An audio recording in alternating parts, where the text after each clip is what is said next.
사랑하는 사람과 친구와 가족과 개인적인 여행을 떠나는 사람이 있습니다.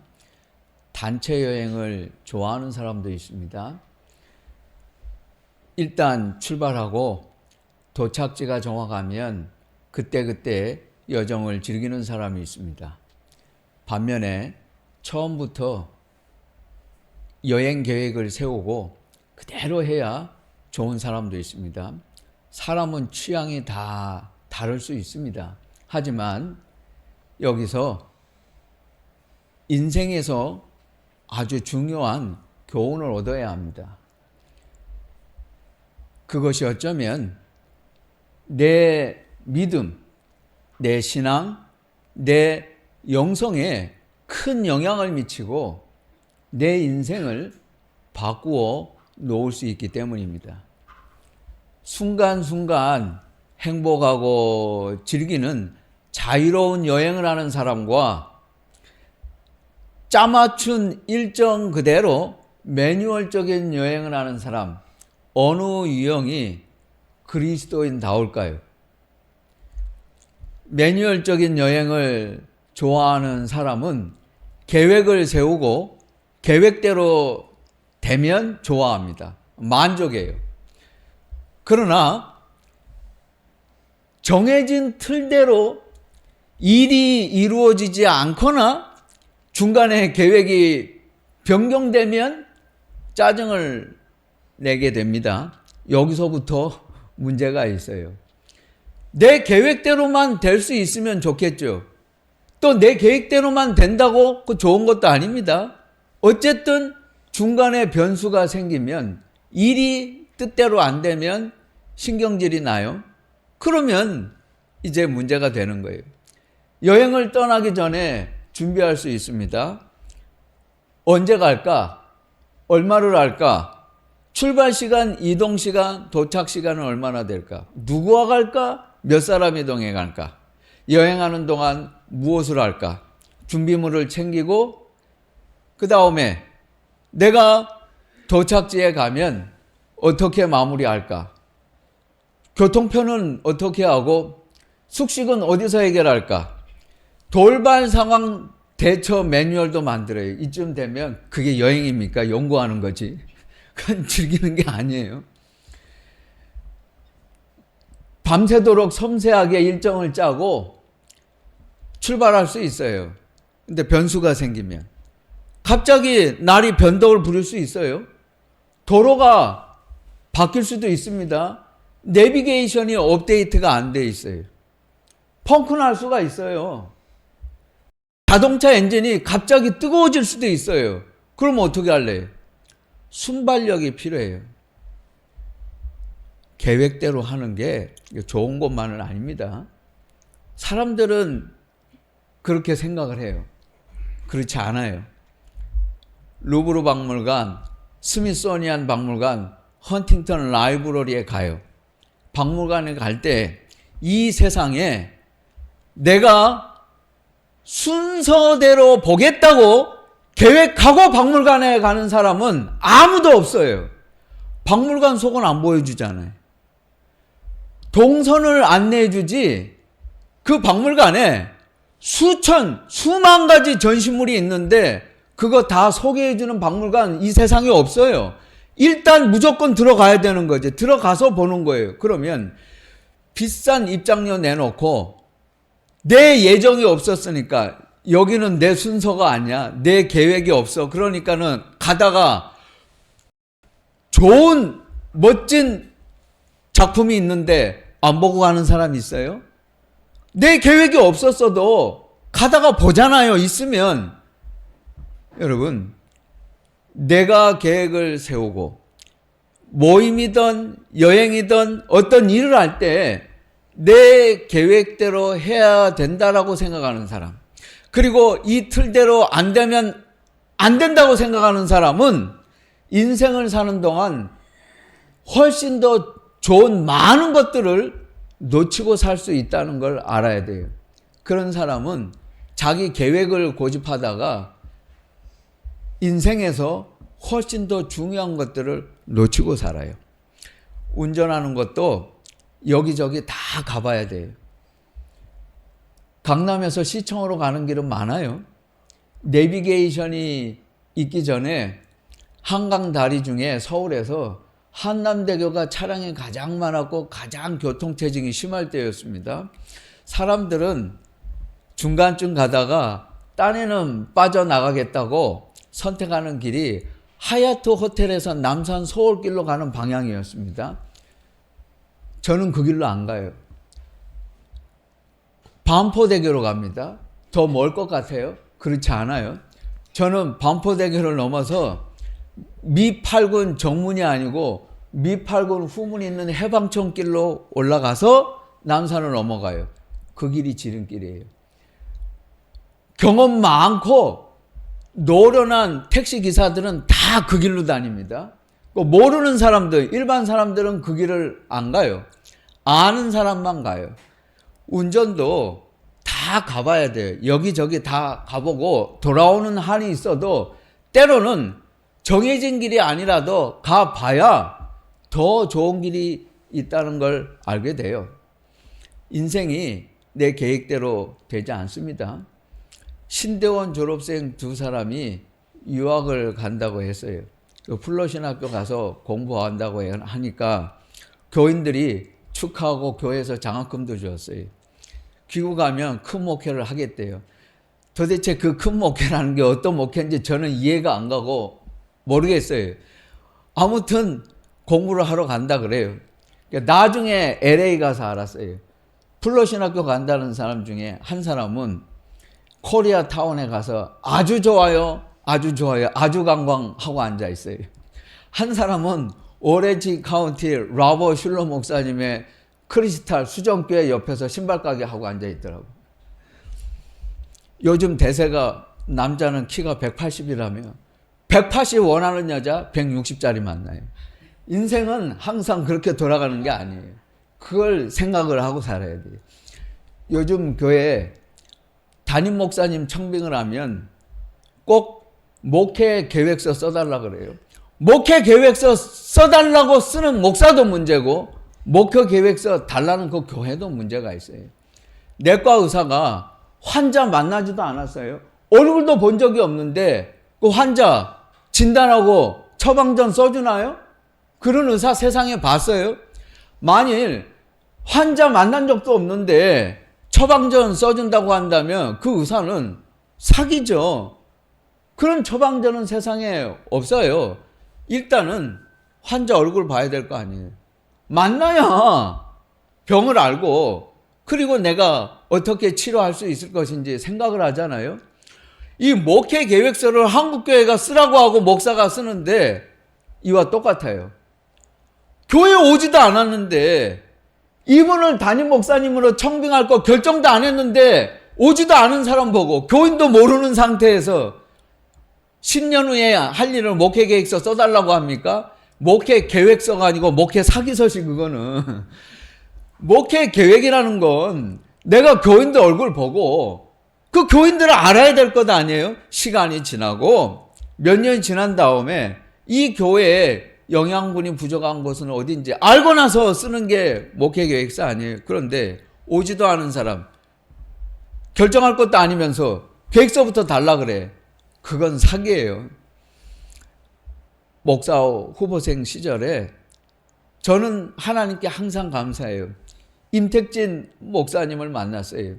이분이 명일동에서 목회하실 때에 제가 직접 운전을 하고 목사님을 모셔다 드리고 그런 적이 있었습니다. 목회자들 모임이 있으면 목사님을 찾아가서 운전해서 목사님을 모셨어요. 그래서 덕분에 배운 것도 많아요. 목사님은 이렇게 가르쳐 주셨어요. 목회 계획서, 목사 초년 시절에 목회 계획서를 내가 썼다. 5년짜리, 10년짜리. 10장, 20장도 썼어요. 그런데 5년이 지나고 나서 생각해 보면, 뒤돌아보면 그 계획대로 된 건 하나도 없어요. 오히려 그 목회 계획대로 했더라면 교회 더 망치고 말았다. 그런데 그 계획대로 하지 않았기 때문에 교회가 더 잘 됐다는 거예요. 그래서 언제나 시간이 지나고 보면 그거 찢어서 쓰레기통에 버렸다는 거예요. 그래서 목회 계획서 쓰지 마라. 그걸 저는 잊지 않아요. 그 말씀이 정말 맞아요. 그건 내 계획이지 하나님의 계획이 아니에요. 그걸 하겠다고 하면 하나님이 하시는 일을 망치고 말아요. 그러니까 목회 계획 이런 거 없어요. 이스라엘이 블레셋과 다시 전쟁을 하게 되었습니다. 사울은 사무엘을 기다리고 있었습니다. 일주일이 가도록 사무엘은 나타나지 않습니다. 사울은 초조했어요. 불안했습니다. 그가 드릴 수 없는 예배를 사무엘이 없는데 멋대로 드리고 말았습니다. 이것은 사무엘을 대신했다는 것도 괘씸하지만 더 큰 문제는 하나님을 의심한 거예요. 하나님을 믿지 못해서 자기 방식대로 일을 저지르고 말았다는 것입니다. 그것이 죄가 됐어요. 이때부터 사울은 문제가 심각했습니다. 이때 요나단이 군대를 출동시켰어요. 사울은 그 사실을 알지 못했습니다. 요나단은 부하들을 불러서 말을 했습니다. 우리가 적진으로 갈 때 나타나면 블레셋이 이렇게 할 것이다. 그들이 우리에게 오겠다고 하면 가만히 있어라. 그러나 만일 우리 보고 그들에게로 오라 그러면 이건 하나님의 뜻이다. 그러면 그 전쟁은 우리가 이긴 것이다. 말을 했습니다. 그것이 사인이라고. 구약 신학자 중에 마틴 노트라고 하는 아주 유명한 분이 있었습니다. 이게 독일 사람인데 이분은 특별히 여호수아서를 많이 연구를 하고 이스라엘 전쟁과 고대 전쟁사를 많이 공부한 분이에요. 이분이 아주 독특하고 재미있는 걸 발견을 했습니다. 세계 그 어떤 전쟁 역사를 연구해 봐도 이스라엘처럼 독특한 경우는 없다는 거예요. 이스라엘에게는 전력과 전술이 없었어요. 그런데 전쟁을 하면 항상 이겨요. 왜냐하면 하나님께서 그들에게 내가 저 가나안 족속을 너희 손에 붙였다 이렇게 말씀하시면 이스라엘은 올라갑니다. 그러면 전쟁에서 반드시 이겨요. 하나님께서 주시겠다 그러면 전쟁을 시작해요. 그러나 하나님께서 침묵하실 때에는 전쟁을 멈춥니다. 그때 만일 이스라엘이 전쟁을 하면 패전해요. 그건 틀림없어요. 하나님께서 여리고를 돌라, 나팔을 불라 그러면 전쟁을 합니다. 반드시 이겨요. 오늘 본문 우리가 14장을 읽었지만 그 바로 앞에 사무엘상 13장 마지막 절 23절에 배경이 있습니다. 그 중요한 이야기가 있는데 이스라엘이 군대라 했지만 그 군대라고 할 수 없지요. 왜냐하면 전쟁을 하는데 거기 읽어보면 창과 칼 무기를 가진 자는 단 두 사람뿐입니다. 사울과 요나단. 사울은 왕이에요. 빼놓고. 그러면 전쟁을 하겠다고 하면서 창을 든 장군은 요나단 한 사람. 이거 어떻게 군대를 할 수 있습니까? 이스라엘은 무기가 없어요. 이스라엘은 훈련된 상비군, 정규 군대를 운영하지 않습니다. 왜요? 하나님이 허락하시지 않았거든요. 하나님이 말씀하시고 소집하면 백성이 군대가 돼요. 그리고 내가 족속을 너희에게 붙이겠다 그러면 전쟁하는 것 뿐입니다. 이스라엘은 전략과 전술이 없었어요. 이스라엘은 하나님이 전략이고 하나님이 전술이고 그분이 전쟁 계획이었어요. 만일 이스라엘이 전략을 세우고 전술을 가지고 있었을 때면 반드시 패배하고 말았습니다. 마틴 노트는 이것을 생각했어요. 요나단은 알았어요. 하나님께서 우리에게 주실 것이다. 그리고 올라가자.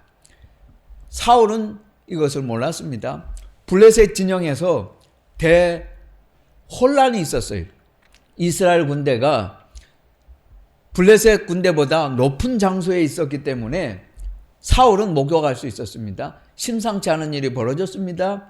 이것을 알고 사울은 또 공복할 기회만 엿보고 있었기 때문에 더 기다려야 했습니다. 아히야 제사장을 불러다가 하나님의 궤를 가져오라고 했어요. 하나님의 궤 앞에서 하나님의 뜻을 묻겠다는 것이었습니다. 하나님의 뜻을 기다렸다가 확실하면 총공격을 하겠다는 것이었어요. 그런데 역시 사울은 여기서도 또 성급했습니다. 끝까지 기다리지 못하고 예배를 드리다가 행사를 중단하고 멈추게 하고 사울은 전쟁을 확대시키려고 했어요. 아히야 제사장을 물은 다음에 그는 군사를 점호하고 인원 파악에 들어갔습니다. 그때 비로소 알았어요. 요나단이 사라졌다는 것을. 요나단이 없어졌다는 걸 알았습니다. 그러나 이미 전세는 기울고 있었어요. 왜냐하면 전에 블레셋에 끌려간 사람들, 이스라엘 백성들이 있었고 중용으로 끌려간 사람도 있었습니다. 그들이 요나단을 보고 다시 이스라엘 편에 합류를 했어요. 그래서 요나단은 이제 전장에서 기세를 잡게 되었습니다. 사울은 블레셋이 혼란에 빠진 것을 알고 공격을 하려고 했습니다. 블레셋을 완전히 소탕할 때까지, 이 전쟁에서 확실하게 승리할 때까지 군사들에게 명령을 했습니다. 아무것도 먹지 말라. 금식하라. 그 때문에 이스라엘 군사들은 먹지도 못하고 전쟁을 하느라고 기진맥진했어요. 탈진했어요. 백성들이 숲으로 들어갔습니다. 꿀을 봤어요. 땅바닥에 꿀이 홍건히 고여 있습니다. 팔레스타인 지방, 이스라엘 땅에는 야생벌들이 많아요. 이 야생벌이 바위 틈이나 나무 빈속에 들어가서 꿀을 저장해 놔요. 그러면 이게 시간이 지나면 꿀이 많아지고 무거워집니다. 그때 나무가 갈라져요. 그러면 그 틈으로 꿀이 졸졸졸졸 흘러가지고 홍건히 바닥에 고여요. 그걸 백성들이 수풀에 들어갔다가 보았어요. 지금은 금식 중입니다. 사울이 저주했어요. 누구든지 음식을 먹는 자는 하나라도 먹게 되면 저주를 받을지어다. 맹세는 맹세고 저주는 저주입니다. 그래서 이스라엘 군사들은 꿀을 먹어도 아무도 먹는 사람이 없었습니다. 그러나 그 명령을 듣지 못했고 자리에 없었던 요나단은 명령을 듣지 못했기 때문에 그는 그 꿀을 찍어서 맛을 보았어요. 눈이 밝아졌어요. 정신을 차렸거든요. 힘이 솟구쳤습니다. 그래서 전장을 누비게 됩니다. 그런데 한 백성이 요나단에게 말했습니다. 당신의 부친이 음식을 먹지 말라고 했습니다. 전쟁이 끝날 때까지 누구든지 먹는 자가 있다면 그는 저주를 받는다고 맹세시켰습니다. 이때 요나단이 말을 합니다. 한탄을 했습니다. 네, 아버지가 이 땅을 곤란하게 하셨도다. 이 꿀 조금을 내가 맛보고도 이렇게 눈이 밝아졌거든. 하물며 백성이 먹었더라면 더 큰 승리를 거두게 되었을 것이다 하고 그는 탄식을 했습니다. 어차피 하나님 때문에 이 전쟁은 이길 수밖에 없었어요. 그런데 사울은 자기 계획, 자기 생각, 자기 방식대로 하려고 했어요. 미치지 않고서야, 아니 전쟁을 하는데 군사들한테 밥을 안 줘요?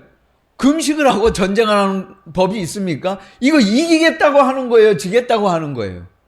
아, 전쟁을 하는데 굶고 해요? 사울의 계획이었잖아요. 여러분은 안 그럴 것 같아요? 우리도 마찬가지예요. 이렇게 말이 안 되는데 우리는 계획을 세웠다고 그 계획대로 하려고 하잖아요. 요나단은 그 꿀을 맛보고 하나님의 뜻을 알았고 전쟁에서 승리를 거뒀어요. 전쟁이 마무리되고 사울은 화가 났습니다. 자기 계획대로 안 했다고. 이탈자가 누군지를 색출했습니다. 제비뽑기를 했어요. 그때 사울과 요나단이 남았고 마지막 제비뽑기에서 요나단이 걸렸습니다. 그는 아들이었지만 너는 죽어라 했습니다. 그때 백성들이 일어났습니다. 하나님이 요나단과 동행하시지 않았다면 어떻게 해서 이 전쟁에서 우리가 이겼습니까? 하나님이 동행하셨기 때문에 이 전쟁에서 이긴 것 아닙니까? 사울은 할 말이 없었습니다.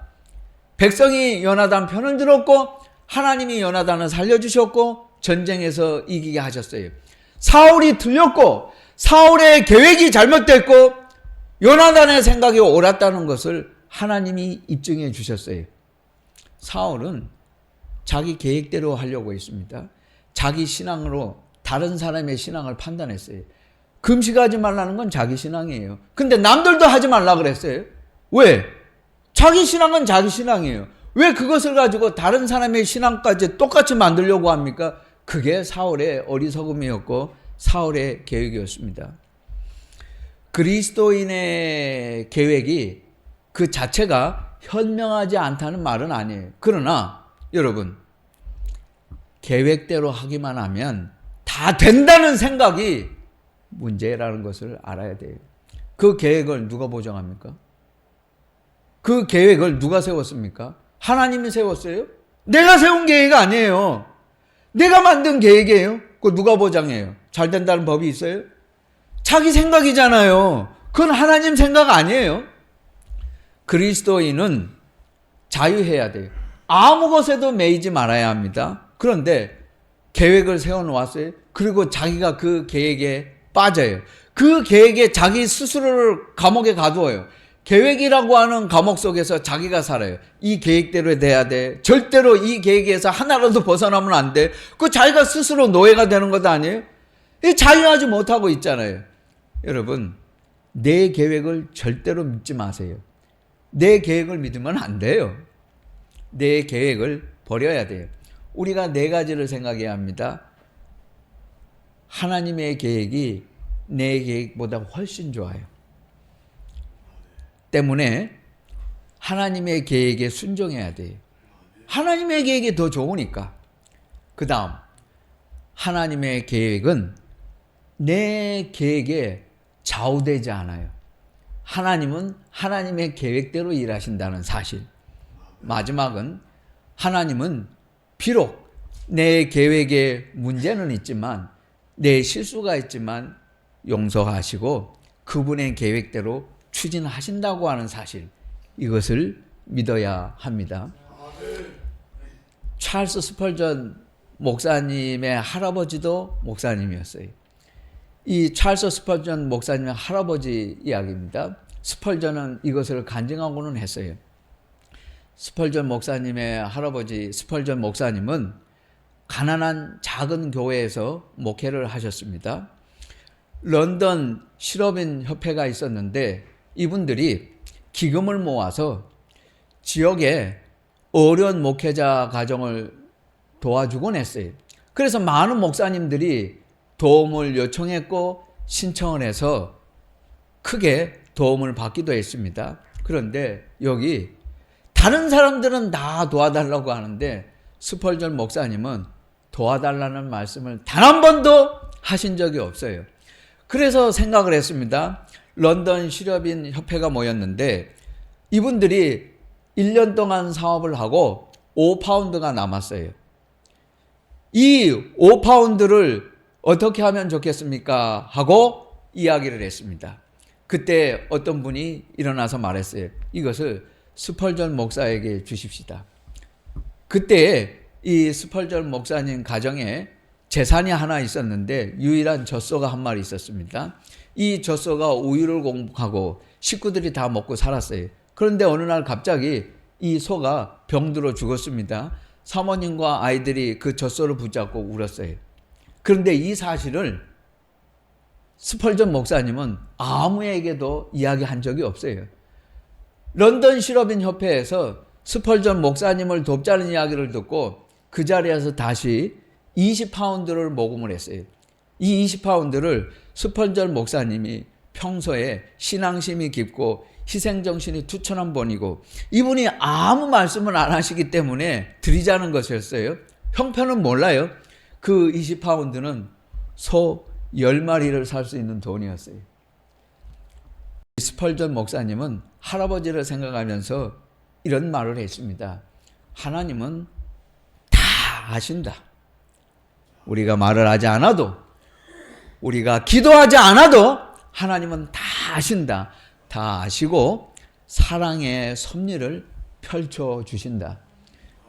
성도 여러분, 아브라함은 계획을 알 수 없었고 계획도 없이 약속의 땅으로 들어왔어요. 그는 계획을 세우지 않았어요. 창세기 12장을 읽어보면 하나님이 가라 그랬지 하나님이 계획 주신 적 없어요.